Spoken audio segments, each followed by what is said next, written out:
وہ انڈین سردار تھا، کینیڈا میں اس کے اپنے پرائیویٹ ہسپتال تھے جہاں سے کروڑوں ڈالر کما رہا تھا، مگر اب وہ اسلام قبول کر چکا ہے اور بہترین مسلمان بن کر دنیا کو اپنے عمل سے اسلام کی دعوت دے رہا ہے۔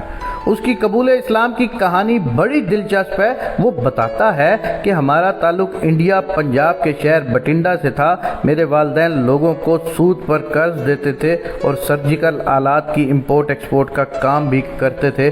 ہمارے علاقے میں جتنے بھی مسلمان تھے ان میں سے کوئی بھی سود پر قرض نہیں لیتا تھا، یہاں تک میں نے خود لوگوں کو فاقے کی حالت میں دیکھا، بلکہ بھوک سے بلکتے بچوں کو بھی دیکھا، مگر وہ بچوں کی افلاس دیکھ کر بھی صبر کر جاتے، سود پر قرض نہ لیتے تھے۔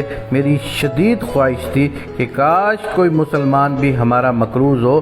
میری یہ خواہش ہی رہی، کیونکہ غریب مسلم لوگوں کا ایمان مضبوط تھا اور صرف نام کی حد تک مسلمان لوگوں کے پاس دولت بہت تھی، لہذا غریب سود پر قرض لیتے نہ تھے اور مالدار مسلمانوں کو ضرورت نہ تھی۔ البتہ مالدار مسلمانوں کو کبھی غریب مسلم کی مدد کرتے نہیں دیکھا تھا، اس لیے میں پر امید تھا کہ کبھی نہ کبھی میرے دل کی خواہش پوری ہوگی، اور اسی امید کے ساتھ میں زندگی گزارتا رہا، یہاں تک کہ آغاز جوانی میں میری یہ خواہش پوری ہو گئی۔ ایک مسلمان شخص فوت ہوا تو اس کے گھر میں کفن کے لیے بھی پیسے نہ تھے۔ تمام مسلمانوں نے مل جل کر کفن کے پیسے جمع کر لیے تو قبر کی جگہ لینے کے لیے رقم نہ تھی، لہذا اس مرحوم مسلمان کی بیٹی چند معزز مسلمانوں کے ساتھ ہماری دہلیز پر آئی اور قرض کا مطالبہ کیا، تو ہم نے اس کو بہت زیادہ سود لگا کر رقم دے دی، جو ظاہر ہے وہ چاہ کر بھی واپس نہ کر سکتی تھی،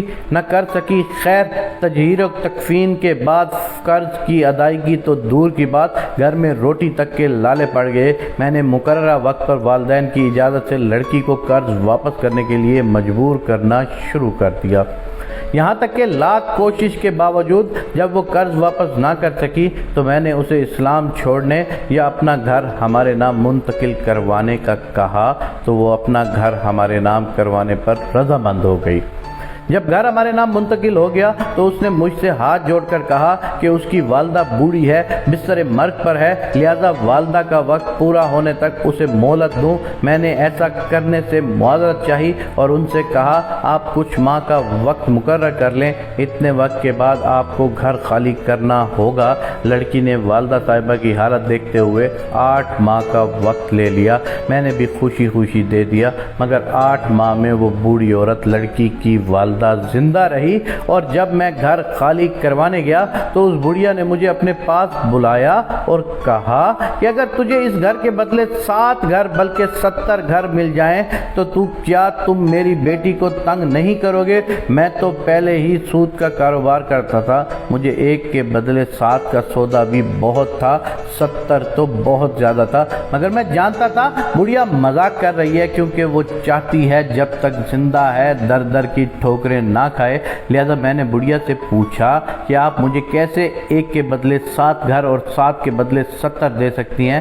تو بڑھیا نے کہا میں نہیں، میرا اللہ تعالیٰ دے گا، کیونکہ تو نے اس کی مخلوق اور اس کے نبی کریم صلی اللہ علیہ وسلم کی امت پر رحم کرنا ہے، اس کی امت کو دینا ہے، تو اس کا اجر بھی تمہیں ہی ملے گا۔ میں بڑھیا کی بات سن کر ہنسنے لگا اور کہا کہ اللہ تعالیٰ نے آپ کو کفن تک کے لیے کچھ نہیں دیا تو مجھے 1 کے بدلے 7 گھر کیسے دے گا؟ ایک بزرگ خاتون نے حسب صحت اور عمر مجھے سختی سے طنز کرنے سے منع کیا اور کہا کہ محض 5 سال کا وقت دے دو، اگر ایسا نہ ہوا تو میری بیٹی اور یہ 6 سال کا بیٹا دونوں تیرا مذہب قبول کر لیں گے۔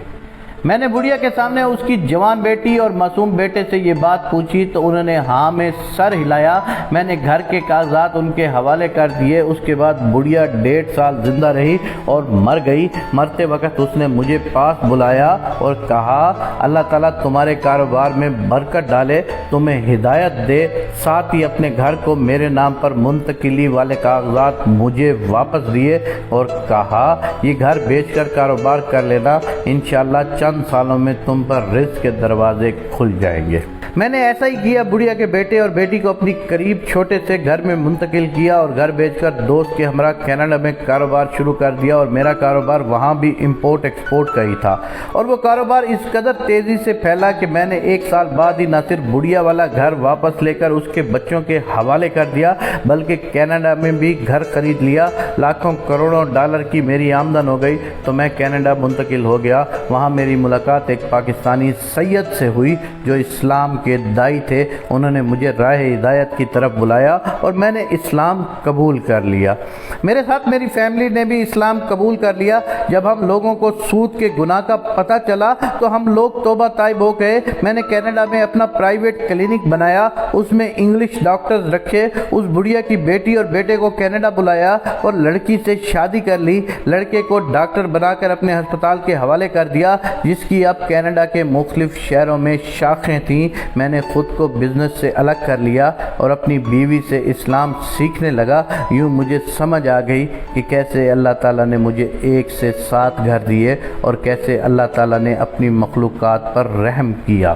میرا یہ ماننا ہے کہ اسلام میں فقط مسلمانوں کی نہیں بلکہ پوری مخلوقات کی فلاح ہے۔ میری بات پر جس کو یقین نہ ہو وہ بے شک آزما کر دیکھ لے۔